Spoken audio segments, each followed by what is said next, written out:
Welcome back to the deep dive. You know that feeling, right? That little bit of anxiety, that nagging uncertainty. Maybe you're halfway out the door and you pat your pocket for your keys for the third time, or you actually drive back home just to be absolutely sure you turn the stove off. We all have those moments, yeah. But for a lot of older adults, that little doubt can really spiral. It becomes this really frustrating cycle, constant double checking. Right. They check the lock, walk away, but then maybe 5 minutes later, that thought creeps in. Wait, did I really lock it? And off they go again. It's a genuinely exhausting pattern. And the research we looked into, I highlight something really crucial here. It's often misunderstood, you see. It's not always about, like, deep cognitive confusion or significant memory loss starting up. It's often a loss of trust. Trust in their own memory. Trust in the memory. Uh-huh. Huh, so they did the action, like locking the door. Exactly. The action happened, the lock was turned, the stove knob was checked, but their brain didn't quite capture or retrieve that feeling of certainty, that, okay, task complete signal. So the mind knows something happened, but it can't quite provide the proof, the internal receipt, that it was done successfully. Okay, that makes sense. So if the issue isn't forgetting how to lock the door, but forgetting that they remember locking it, then just trying to drill the memory isn't really the solution, is it? Why did the sources really emphasize, throwing out that idea of fixing the memory itself? Well, because if the retrieval part is shaky, pushing the brain harder often just ramps up the anxiety. It backfires. The sources argue we need a different approach, a kind of radical shift, really, moving the burden of proof outwards. So our mission today is looking at how we can stop that panic loop using principles from applied behavior analysis, ABA, to externalize memory. We're essentially letting the environment become what did the source call it? The environmental taskmaster. I like that term, environmental taskmaster. It sounds definitive. Why that specific phrase? Why a taskmaster? Well, a taskmaster provides the final word, right? It's the authority. And the environment, unlike our memory sometimes, it's objective. It doesn't doubt itself. If you design it right, the environment offers unquestionable proof. It's neutral, non-judgmental. It just shows the facts. Yes, this is done. It basically takes that internal struggle away for the aging adult. Okay, that clicks. So to really get how the environment can do that, we probably need to quickly touch on that ABA loop you mentioned. Antecedent, behavior, consequence. Can we break that down simply? Maybe think about baking cookies. Perfect. Yeah, okay. So the antecedent is the trigger, the cue. I see the recipe says add flour. That's your point. The behavior is the action itself. I measure and add the flour. And the consequence is the outcome, the feedback. The dough looks right. I feel certain I did that step. Now I can move on. It's that feeling of completion. Got it. So when that internal consequence, that feeling of, yep, done, goes missing, the whole system sort of short circuits and forces them to repeat the behavior. Exactly right. Think about Mrs. T from the research. She kept calling her daughter, worried about the front door being locked. The antecedent was probably something like time to leave or maybe just seeing the door. The behavior was locking it. But her memory retrieval didn't give her that consequence, that internal receipt of certainty. So she loops back. Maybe the door isn't locked. Check again. Call daughter. More anxiety. Wow. She did the work, locked the door, Yeah. but her brain just didn't file the confirmation slip. Precisely. So the most effective tool we have, according to these sources, is manipulating the antecedent, using simple visual cues and, environmental design. We introduce a really clear visual signal that acts as that final, undeniable sign of success. It restores the feeling of certainty, but externally, the environment holds the memory now. Okay, let's really get into this toolkit then.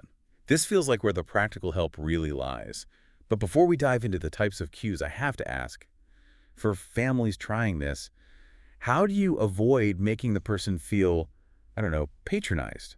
Or like their home is becoming cluttered with signs? That's a really important point. And the sources are clear on this. There's a ground rule. Cues need to be simple, high contrast, and placed right where the action happens. In the line of sight, they use the phrase, clarity is compassion.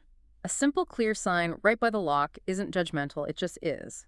It supports without criticizing, unlike, say, a verbal reminder from someone which can feel like nagging or testing. Clarity is compassion. I like that. Focuses on dignity. Okay, let's look at the first type. Location cues. These are for that awful, where did I put my panic? Oh, that searching anxiety is huge. Yeah, the sources suggest starting with whatever causes the most searching, the most stress. Keys, glasses, maybe the remote. Right. For me, it's always my phone. But yeah, keys and glasses are classic ones. So the solution isn't complicated, is it?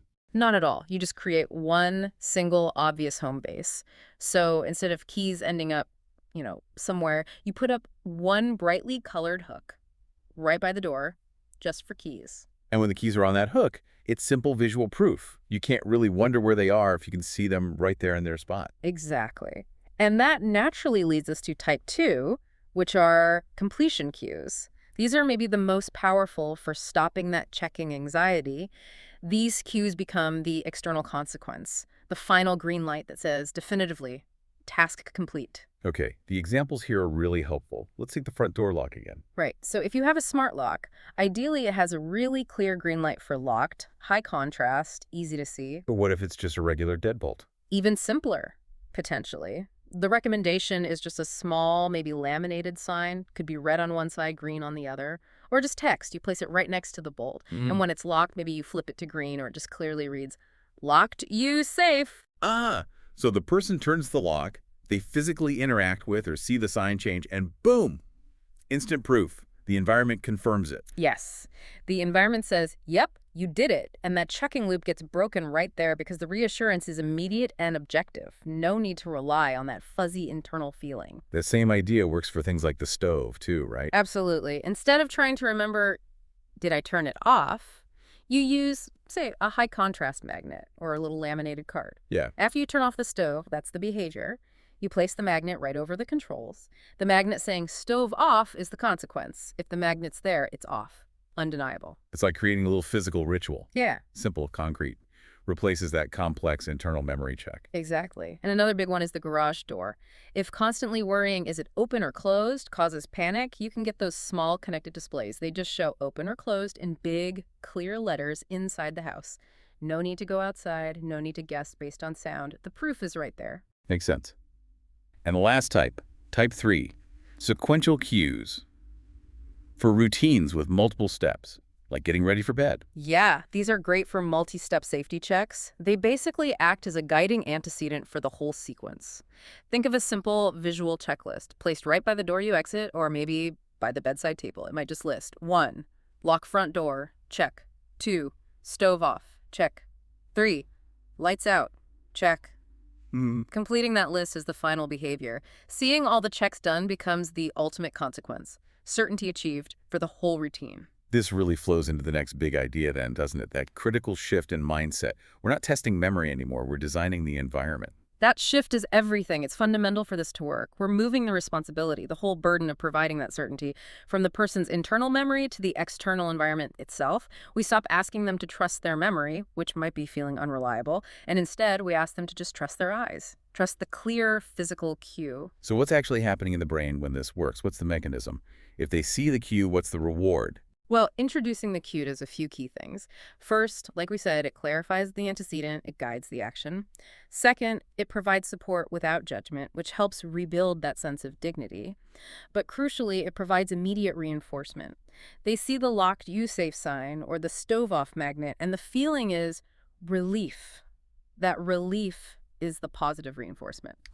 The relief is the reward. Exactly. The brain gets rewarded not for remembering the action, but for not having to worry anymore, for not having to do that checking loop. The reward is peace of mind, calm. That relief, yeah, that's powerful currency. So, okay, for a listener maybe thinking about implementing this for someone they care about, how do they start without making it, overwhelming? The sources had that safety scavenger hunt idea. Yes, it's a really practical 3-step approach. Simple. First, identify just one problem area. Where does the checking, the repeating questions happen most often? Don't try to fix everything at once. Pick one thing. Like the keys or the stove, maybe just the front door. Right. Step 2. Look for the missing cue. What visual proof should be there to signal task complete but isn't? What would make it obvious? And step 3. Introduce one simple visual cue. Start small. The bright key hook, the stove magnet, a simple lock sign. Keep it super simple initially. And what about that risk we mentioned earlier, creating too much visual clutter? Someone might get enthusiastic and put up signs everywhere. Oh, that's a guaranteed way to make it not work. The sources are really emphatic about this. Too many cues just create noise, confusion. It defeats the purpose. The brain starts to filter it all out if there's too much. Cues need to be high contrast, specific to that task, and not overlapping with 5 other signs. One targeted, clearer visual is way better than 20 little notes. Less is definitely more here. Okay, so the system's in place, maybe the key hook, and the person starts using it on their own. What then? Then you reinforce it. positively, specifically. Offer immediate praise, but link it to the environmental support and their success. You might say something like, hey, that was great. You used the key hook and look, you're ready to go. Or, I saw you put the stove magnet on. Fantastic. Now we know everything's safe. It connects the external cue back to their action and reinforces that new, calmer habit. It feels quite profound, actually. Mhm. Taking something that causes so much chronic anxiety and offering a path to certainty through such, well, simple and compassionate environmental tweaks, Yeah. it really reframes the situation. When an older adult asks, did I lock the door? The aim isn't to make them remember, it's to make the answer visible, Hmm. clear, certain, right there in front of them. Exactly. The effort involved in setting up the cue is minimal, really, but the potential outcome, restoring confidence, reducing anxiety, bringing peace, that's huge. Priceless. It shifts the burden, like you said, Yeah. from that fragile internal trust to just objective external proof, creating a world designed for success. That's the essence of it, making success the default. Which brings me back to that core idea that safety comes from a world designed to help us succeed. And it makes me think. I'd encourage you, listening right now, think about your own little daily anxieties, the small ones. Maybe it's always misplacing your glasses, or maybe you have that nagging worry you left a tap running somewhere. What tiny bit of internal cognitive load, what little worry loop are you carrying around that could potentially be lifted? Effortlessly, maybe. Just by adding one simple, clear external cue in your own environment. Where could you install your own little green light of certainty? It's kind of a fascinating way to apply this thinking to our own lives, isn't it? Definitely a question worth chewing on. Indeed. Thanks for diving deep with us today.